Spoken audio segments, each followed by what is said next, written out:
Hey everybody, how you doing? I'm Dr. Boyce Watkins from Your Black World and the Black Business School. You know that I love stories about black people doing amazing things, and I want to give a quick shout out to a couple of brothers that are just doing something that's really special. On naturallymoi.com, there's an article about a company called Trap Kitchen LA, which is a catering service that's run by two rival gang members, actually, former rival gang members from Compton, Malachi Jenkins and Roberto Smith. Roberto was a member of the Bloods. Malachi was a member of the Crips. Well, apparently, they're still cooking in the kitchen, but ain't nobody cooking crack. They're actually cooking good food that is serving the community. Everybody's so proud of them, and the company's doing really well. They're making money, and they aren't just making money. They're actually giving back to the community and hiring a lot of brothers who are in similar challenging situations. You know, maybe former gang members, maybe brothers who used to do things that they didn't want to do but had to do or felt that they had to do in order to get what they needed. Now, the reason I think that this story is very important is because we have an entire generation of young black men who have been hammered. I mean, hammered by the criminal justice system.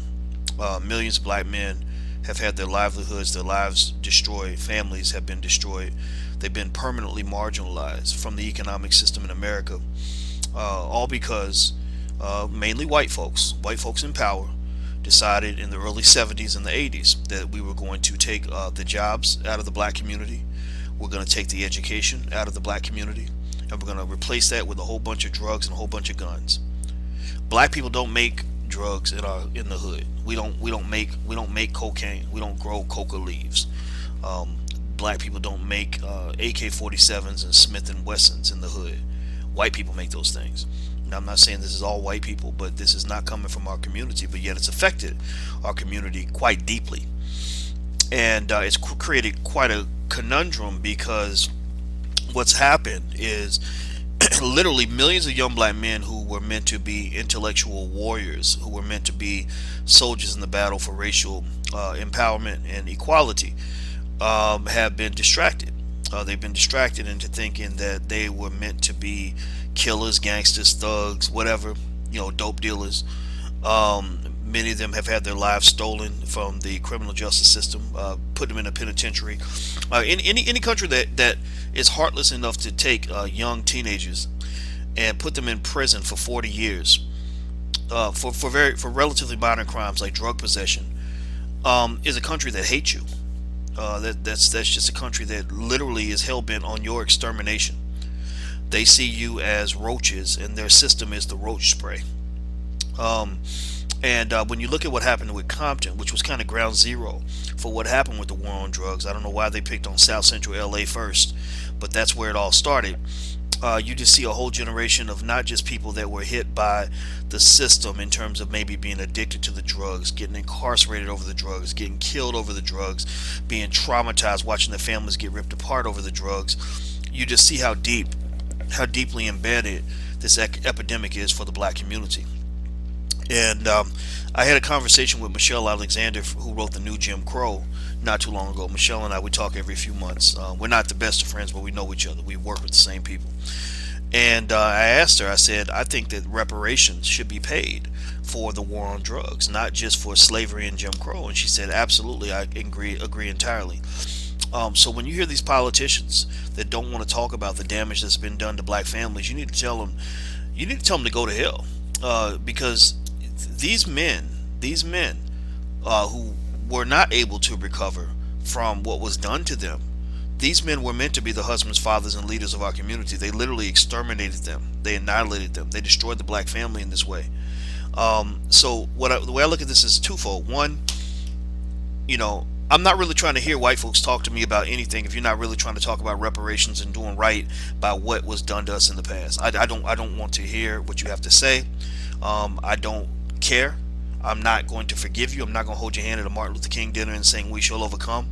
I'm not doing that because too many of our people have been slaughtered in this thing that you created. I mean, just this idea that you have all these young black men who just feel like they were supposed to be marginalized, who really, in many cases, gave up This all happened because of a system you created. This was social engineering. So that's the first thing. So I don't want to hear from Hillary Clinton. I don't want to hear from Bernie Sanders. I sure as hell don't want to hear from Donald Trump until any of these politicians come talking about repairing the damage. If you can't do that, then we have nothing to talk about. Number two, for black men, you need to pay attention to Trap Kitchen LA for a couple of reasons. Number one, this is a template for what must become our future. You're not going to get ahead by begging white folks to give you a job. They're not going to do it. And if they give you a job, they're going to give you the worst job. They're going to give you the job that the illegal immigrants won't take. They're going to treat you worse than the worst piece of crap ever because they know you have no power to fight back. In order for black men to be empowered, we need one simple thing. Every black boy in America, every single black boy in this country must learn the fundamentals of starting his own business. Why? So that he can do what these brothers are doing. Start your own business and hire your homeboys who have been marginalized just like you. Black men must gain the ability to create their own economic systems because black men are not invited into the white man's house. We're not. We get to look. We every now and then we'll get a couple crumbs. We'll get a little job here and there, whatever.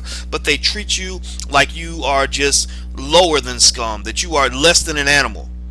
And that's not the way a man is supposed to live his life. A man is not supposed to live his life being treated that way. And the only way you can reclaim your manhood is by learning how to build your own. You got to build your own. So the same way these brothers figured out, we know how to cook. We're not meant to be thugs and killers. Of course you're not.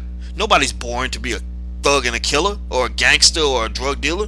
That stuff was created for you by somebody else who wanted you to believe that that's who you were so you wouldn't be competing with him.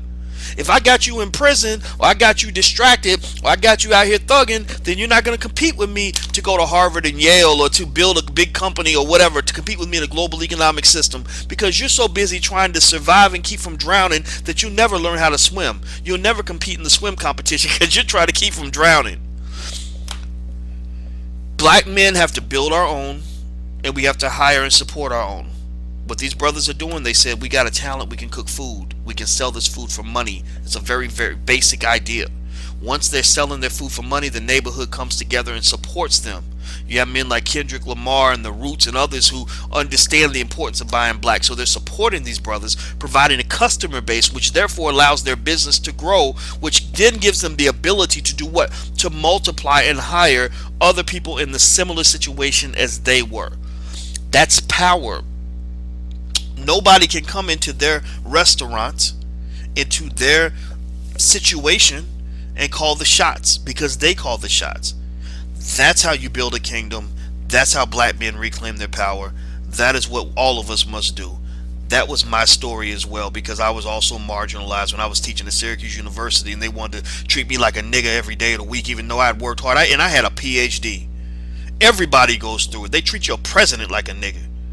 So let's stop being stupid about this. Let's think about how we raise our sons, how we raise our children, teach them the things they need to know so they can succeed. That's what black people have to do. I'm very, very proud of these men. When I go to LA, I'm definitely going in the Trap Kitchen. I'm definitely going to eat there, and I support you with everything I got. So I wish you guys the very best, and I want everybody to look up Trap Kitchen LA.